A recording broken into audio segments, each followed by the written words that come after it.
이것은 무엇일까요? 이것이 있는 교회와 이것이 없는 교회가 있습니다. 이것이 있는 교회는 성도들 표정이 아주 밝습니다. 활기찹니다. 예배에 성령의 임재가 있고 은혜가 넘치고 말씀에 집중합니다. 찬송 소리가 크고 열기가 뜨겁습니다. 서로에게 관심이 있어 누구든 가까이 다가가 안부를 묻고 반갑게 인사합니다. 새로운 얼굴들이 보이면 먼저 다가가 인사를 합니다.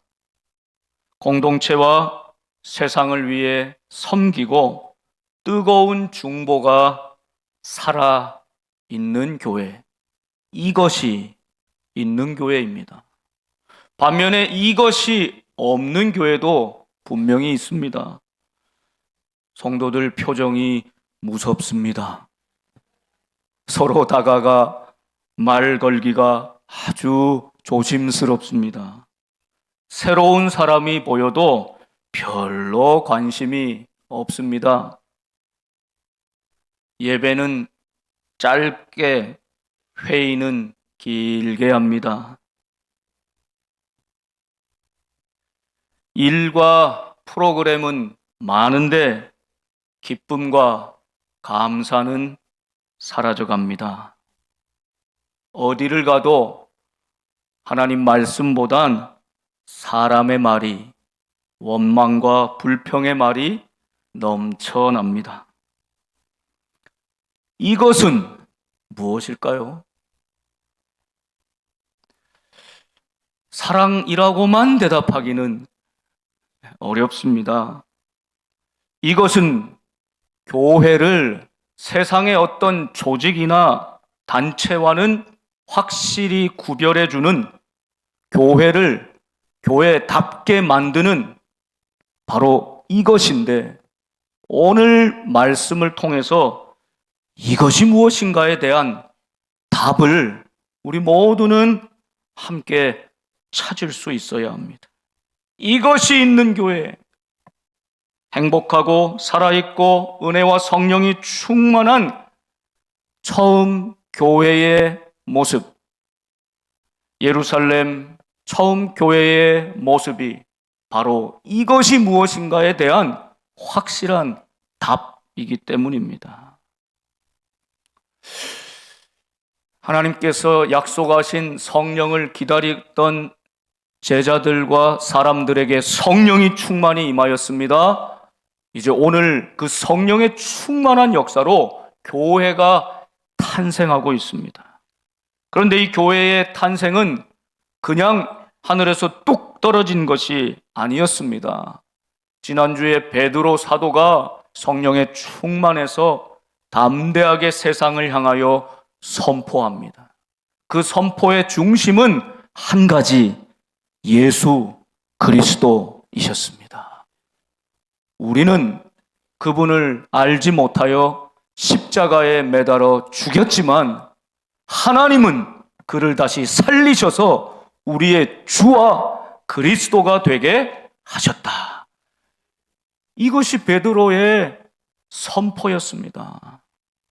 오늘 말씀이 이어지는데, 그래서 회개하고 돌아온 사람이 3,000명이나 되었더라. 놀라운 이 말씀에 대한 반응의 역사가 일어나죠.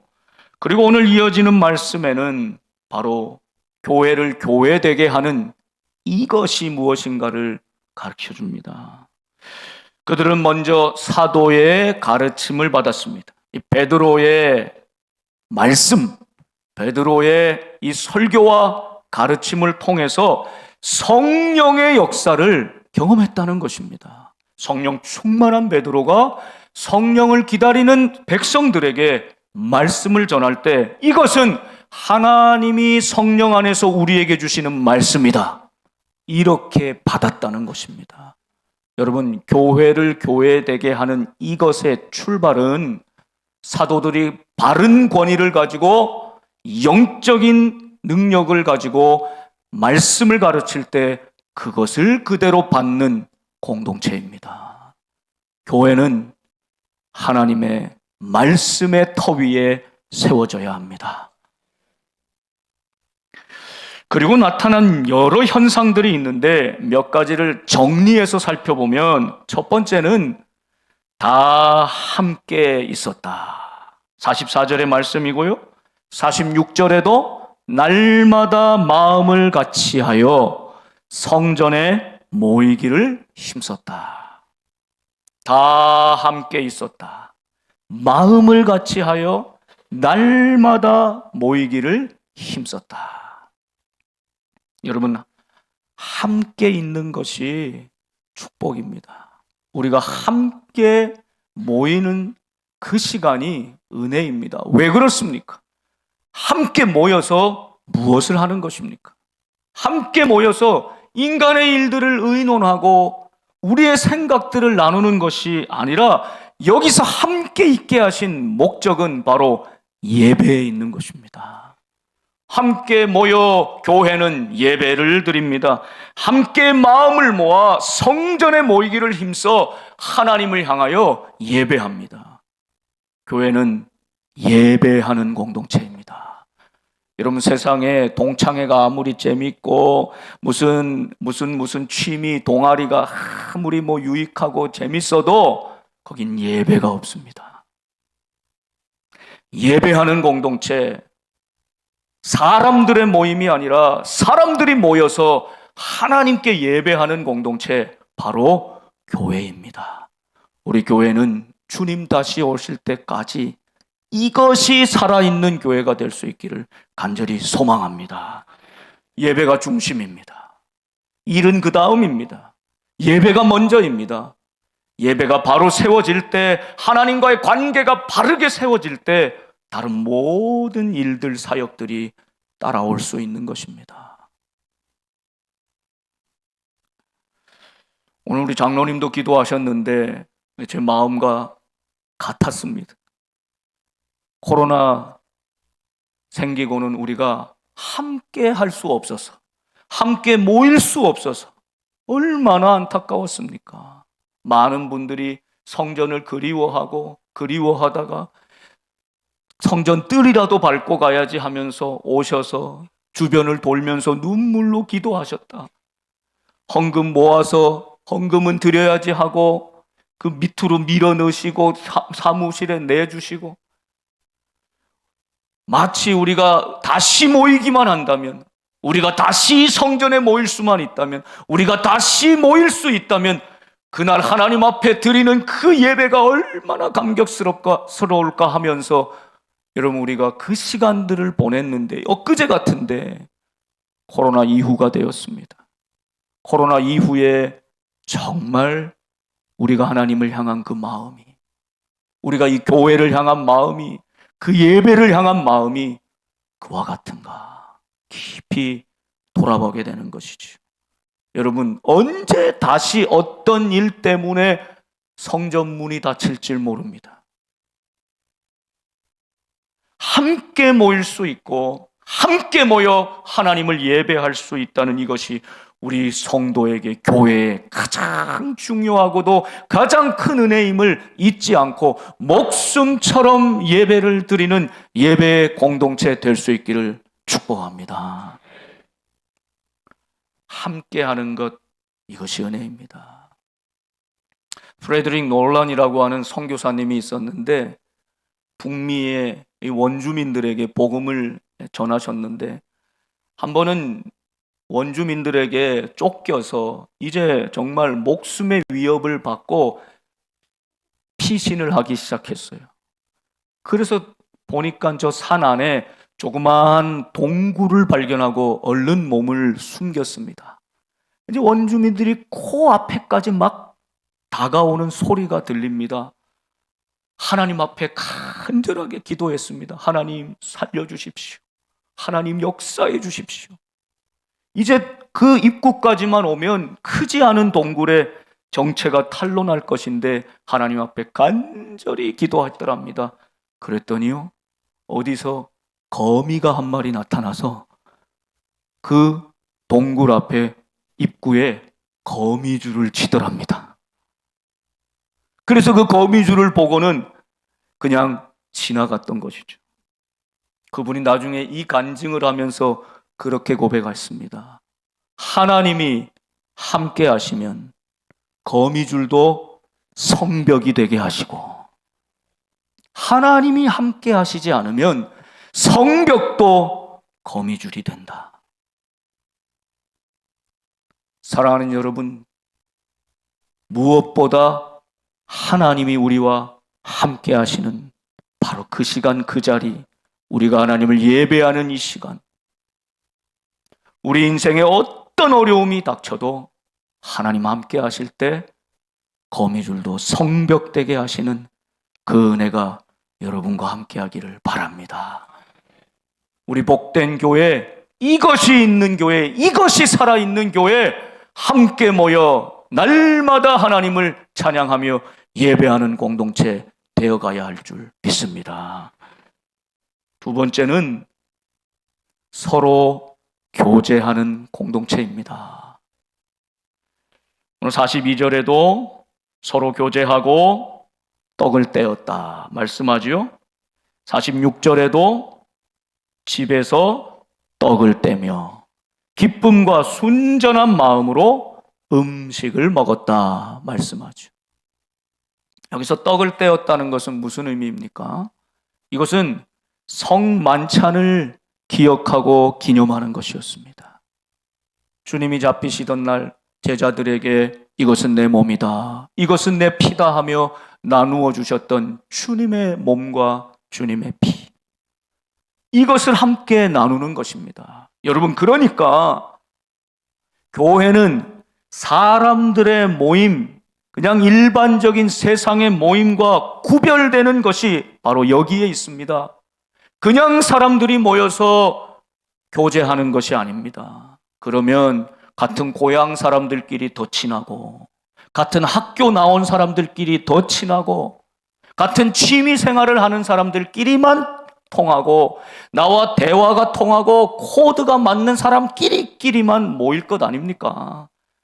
거기서 재미를 느끼는 것입니다. 거기서 유익을 느끼는 것입니다. 거기서 주고받는 것입니다. 이것이 세상의 교제입니다. 그런데 교회는, 이것이 있는 교회는, 교회의 교제의 중심은 예수 그리스도이십니다. 예수님이 우리와 함께 하시고 예수님의 살과 피를 우리가 서로 받아서 예수님의 한 형제 자매 가족이 되었다는 것입니다. 그러니까 여러분, 우리의 교제는 세상에 그런 재미와 유익을 추구하는 교제가 아니라 주님 때문에 이어지고 연결되어 주님의 몸과 피를 나누는 떡을 떼는 사랑의 공동체인 것입니다. 그 사랑을 받았기에 그 사랑으로 섬기는 떡을 떼는 공동체, 이것이 교회의 교제인 것입니다. 여러분, 신앙생활 교회에서 오랫동안 하시면 이제 서로 너무 잘 아시잖아요. 친한 분들이 또 있게 되잖아요. 그러면요, 자연스럽게 형님 동생, 누님 아우 합니다. 그런데 여러분, 세상의 교제는 그렇게 형님 동생 하다가도 돈 문제 생기면 딱 갈라지죠. 내 눈앞에 이익의 문제가 생기면, 이 이익을 둘로 나눌 수가 없는 문제가 딱 생기면, 충돌하게 되면 그날로 그 교제는 깨집니다. 그런데 교회는, 성도는, 이것이 살아있는 교회의 진정한 교제는 우리가 그리스도, 예수 그리스도 그분 때문에 하나가 되었다, 형제자매가 되었다. 그래서 내가 손해를 보고 내게 큰 낭패가 되는 일이 생겨도 주님 때문에 희생하고 섬기며 그를 용납해주고 그를 용서해주고 그에게 기회를 한 번 더 주고 그의 손을 붙들어 잡아주는, 일으켜주는 진정한 교제가 바로 여기 있는 것입니다. 여러분, 우리 교회는 주님의 몸된 그 떡을 떼며 서로 뜨겁게 사랑으로 교제하는 공동체, 성령의 공동체 될 수 있기를 간절히 소망합니다. 성전에 모여서는 예배드리고 함께 많은 사람들이 모여 예배에 집중하고, 집에서는 오늘 두 가지 공간이 나오죠. 성전과 이렇게 모여서 함께 예배하고, 집에서, 그럼 집에서는 적은 숫자의 사람들이 모이는 것입니다. 거기서 교제가 일어납니다. 여러분, 이렇게 대규모로는 교제할 수 없지 않습니까? 사귈 수 없지 않습니까? 그래서 소그룹, 우리 구역이 중요합니다. 그래서 우리 공동체가 중요합니다.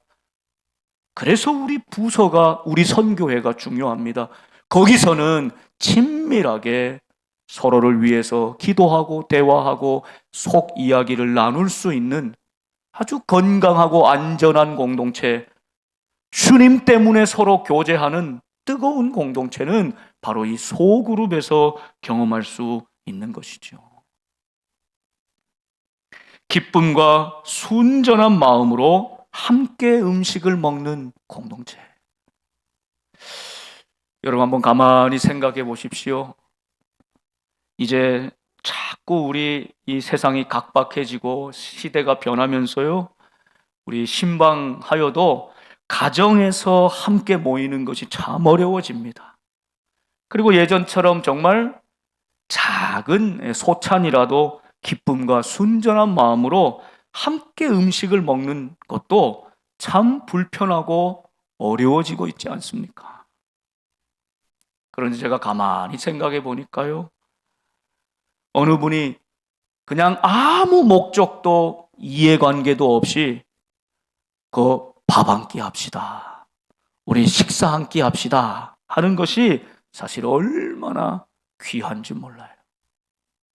때로는 건강 때문에, 때로는 이런저런 상황 때문에, 때로는 이런저런 이유 때문에 1년 가야, 아니 10년 가야 식사 한 끼 못하는, 교제 한 번 못하는 분들이 얼마나 많습니까? 여러분, 우리 복된 교회, 사도행전의 비전을 이어가는 교회 되게 거창한데요, 올해는 너무 거창한 것 말고 오늘 말씀대로 올해가 가기 전에 한 분에게라도 내가 아무런 이유도 목적도 없이 기쁨과 순전한 마음으로 밥 한 끼 나누는, 함께 음식을 먹는 그런 진정한 교제가 있기를 축복합니다. 실습해 보겠습니다. 전 옆에 좌우의 분들에게 이렇게 한번 얘기하시죠. 올해가 가기 전에 밥 한 끼 사겠습니다. 예, 한번 물어보세요. 정말?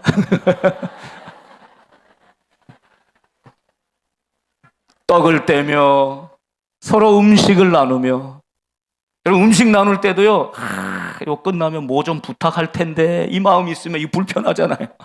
이거 분명히 이번에 샀으니 다음에 또 내가 사야 되는데, 이런 생각하면 불편하잖아요. 기쁨과 순전한 마음으로, 그런 게 하나도 없는 거예요. 그냥 식사 한 끼 하는 게, 성도의 교제 나누는 게 이게 너무 즐거운 거예요. 여러분, 우리 온 성도들이 정말 한 주님의 식탁에 둘러앉아 주님의 살과 피를 먹고 마시듯이 음식을 기쁨과 순전한 마음으로 나누는 그런 교제하는 공동체 되기를 축복합니다. 세 번째는요, 이거 굉장히 도전이 되는 말씀인데요, 성령이 충만했습니다. 함께 모여 뜨겁게 예배했습니다. 그러니 사랑으로 서로 교제했습니다. 그러니 어떤 공동체로 나가냐면 자신의 모든 물건을 남들과 서로 통용하고요, 내 것 네 것이 없다 이것입니다. 같이 쓰고 같이 나누고, 45절에 보면 재산과 소유를 팔아 각 사람의 필요를 따라 나눠주며, 내 것을 가장 필요한 사람에게 서슴없이 나누어주는 나눔의 공동체가 되었다는 것이. 여러분, 지난주 베드로의 말씀을 듣고 사람들이 형제야 그러면 우리가 어찌할꼬 이렇게 이야기할 때 베드로가 뭐라고 말합니까? 회개하라. 가장 먼저 회개하라 하죠. 여러분, 그 회개는 무엇입니까? 세상으로 가던 나의 발걸음을 하나님께로 돌리는 회개입니다. 그런데 이 회개는 우리의 삶의 구체적인 모습으로 나타나야 합니다. 많은 사랑은 혀끝에 머뭅니다. 그런데 진짜 사랑은 내 손끝에 있습니다. 내 손과 발이 행동하는 것입니다. 움직이는 것입니다. 하나님 앞에 내 마음은 회개했습니다 하면서 돈 지갑은 회개하지 않으면 회개 아니죠. 사실 가장 어려운 것, 이거 내가 어떻게 해서 벌고 모으고 애써서 내가 가진 나의 소유인데 이것을 열어서 가장 필요하고 나보다 더 가난하고 연약하고 힘든 사람들을 보고 그들의 아픔을 느끼고 조용히 그 필요를 나누어주는 이 성숙한 나눔과 사랑으로 나가는 모습이 예루살렘 처음 교회의 모습이었습니다. 여러분, 오늘 말씀은 어떤 사역과 프로그램이 아닙니다. 자, 오늘 말씀 이렇게 했으니까, 자, 우리 이제 양육에 참여하십시오. 이제 전도하는 공동체, 기도하는 공동체가 돼야 됩니다 해서 어떤 사역을 쭉 이야기하는 것이 아니라 오히려 정반대로 아무도 그런 계획을 하지 않았습니다. 아무도 그렇게 주장하지 않았습니다. 건물도 지금 없습니다. 조직도 없습니다. 어떤 예산도 전혀 풍성하지 않습니다. 그저 성령에 충만한 사람들이, 회개하고 하나님께로 마음을 돌린 사람들이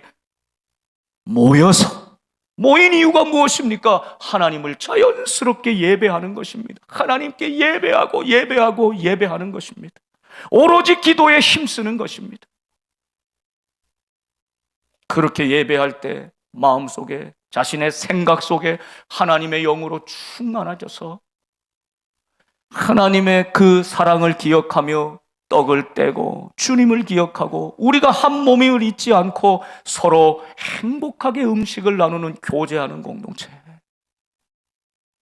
그러고 살펴보니 너무나 힘들고 말로 다 할 수 없는 어려움 가운데 있는 우리의 한 성도 지체를 보면서 조용히 내 것을 나누고 섬기는 공동체 되어 가더라는 것입니다.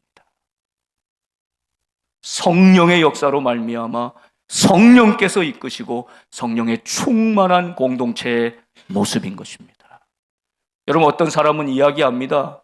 이것은 1세기 처음 교회에만 나타났던 아주 특별한 현상이지 21세기에 지금 우리 현대인들이 살아가는 이 시대에 적합하지가 않습니다. 우리가 따라갈 수 없는 모델입니다. 그렇게 주장하는 사람들도 있습니다. 정말 그럴까요? 정말 성령이 충만했던, 주님 정말 우리 교회가 이런 교회 되기를 원합니다 하는 이 꿈과 소망은 그냥 성경에만 있는 것이고 실제로는 경험할 수 없는 그런 모습일까요? 아닙니다. 우리 복된 교회 49년의 역사도 하나님이 함께 해주셔서 우리 많은 성도들이 나는 힘들고 나는 좀 불편하고 어렵고 가난해도 더 어렵고 더 힘들고 더 연약하고 부족한 인생들을 생각하면서 선교 헌금으로, 구제 헌금으로, 장학 헌금으로 여러분의 마음과 여러분의 물질을 나누어 주셔서 오늘 우리 복된 교회가 여기까지 온 것 아닙니까? 앞으로도 50주년이 아니라 100년의 역사 바라보면서 주님 오시는 그날까지 이것이 있는 교회, 이것이 살아있는 교회, 주님이 기뻐하시는, 주님이 찾으시는 바로 그 교회 되어갈 수 있기를 우리 주님의 이름으로 축원합니다. 교회에 대한 소망과 기대와 꿈보다는 교회에 대한 이런저런 실망과 좌절감이 커지는 시대입니다. 그러나 오늘 말씀은 우리 모두가 꿈꾸는 교회, 우리 모두가 정말 이런 교회의 모습을 함께 보며 만들어갈 수 있는 그런 처음 교회의 모습을 주셨습니다. 여러분, 종종 이런 질문을 할 때가 있죠. 여러분은 어떤 교회에 다니고 싶습니까? 어떤 교회를 다니고 싶습니까? 여러분, 이것은 어떤 교회라고 하는 장소로 교회를 이해하는 것이고, 나의 삶과는 상관없이 어떤 교회의 모습이 따로 있는 것처럼 여기게 만드는 질문입니다. 오히려 그 질문을 바꿔야 합니다. 여러분은 어떤 교회가 되기를 원하십니까? 여러분, 우리가 교회입니다. 예수 그리스도를 믿고 예수 그리스도를 믿음으로 고백하는 우리 성도들이 교회입니다. 그러므로 오늘 말씀에 도전을 받아서 성령 충만하여 이러한 모습이 내 삶에서 나타날 때 우리 교회는 처음 교회 같은 모습으로 성령이 기뻐하시는 교회가 되어갈 것입니다. 내 삶은 하나도 변화되지 않고 어떤 그런 교회만을 꿈꾸고 교회가 다 문제가 많다고 실망하고 함부로 정죄해서는 안 됩니다. 우리가 교회이기 때문입니다. 내가 교회이기 때문입니다. 만일 교회에 그런 아픔이 있고 문제가 있다면 나부터 변화되어야 합니다. 우리가 그런 교회를 만들어 가야 합니다. 그래서 오늘 설교의 제목이 이런 교회가 되게 하소서. 오늘 사도행전 2장 마지막 부분의 이 말씀을 여러분 우리 마음에 깊이 새기면서 행복하고 거룩한 교회의 기준은 바로 여기에 있다. 함께 모여 예배하는 교회, 함께 떡을 떼며 사랑을 나누는, 함께 음식을 먹는, 교제하는 교회. 그 받은 사랑과 놀라운 은혜를 나만을 위해서가 아니라 이웃을 위해 그 필요를 나누어 주는 교회. 여러분, 모든 이 세상의 조직과 기관은, 교회도 마찬가지로 비슷한 과정을 거치게 되어 있습니다. 처음에 시작하는 시기가 있죠. 태생기입니다. 그리고는 성장합니다. 그리고는 성장기가 멈추면 정체기에 접어들지요. 정체기가 지나가면서 점점 쇠퇴하기 시작합니다.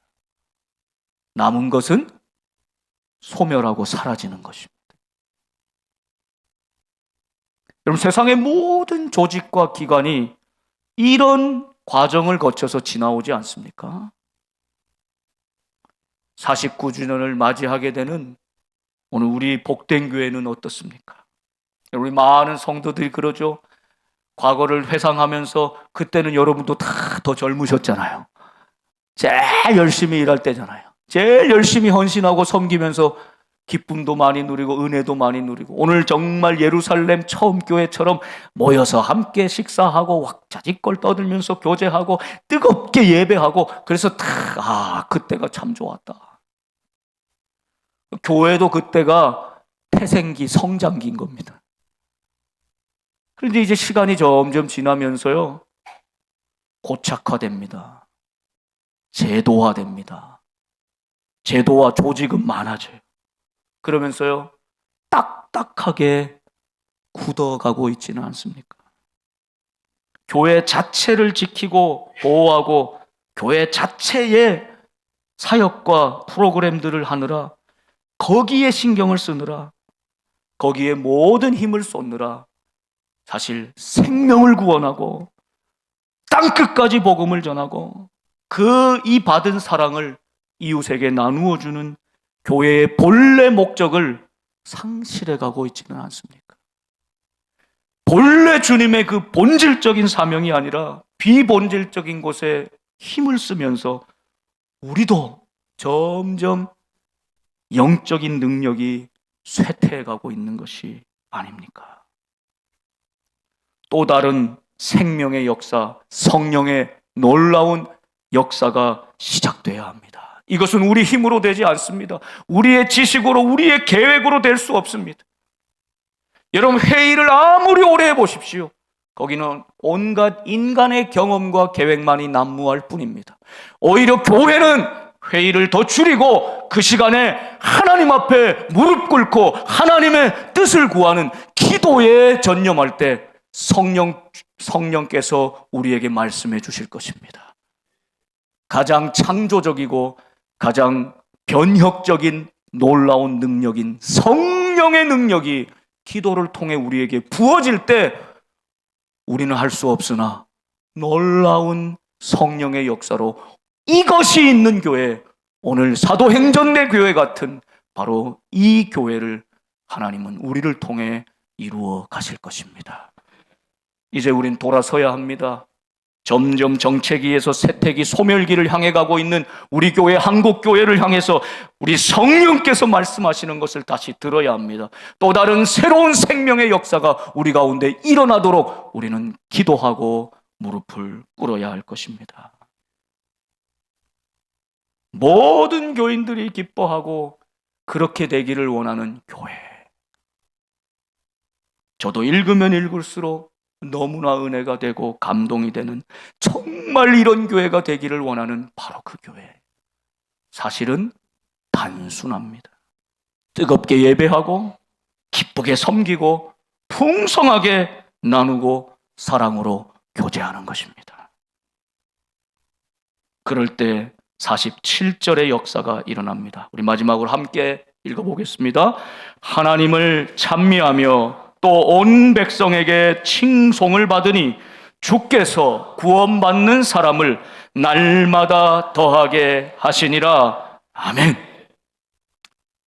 하나님을 찬미하고 예배할 때 온 백성에게 칭송을 받는 이 놀라운 역사로 말미암아 이 교회의 주인 되신 주님께서 구원받는 사람을 날마다 더해 주시는 이 놀라운 교회의 교회된 사명을 이루어가는 이것이 있는 교회로, 주님이 기쁨이 되는 교회로 나아가는 우리 복된 교회 되기를 주님의 이름으로 축원합니다. 기도하겠습니다.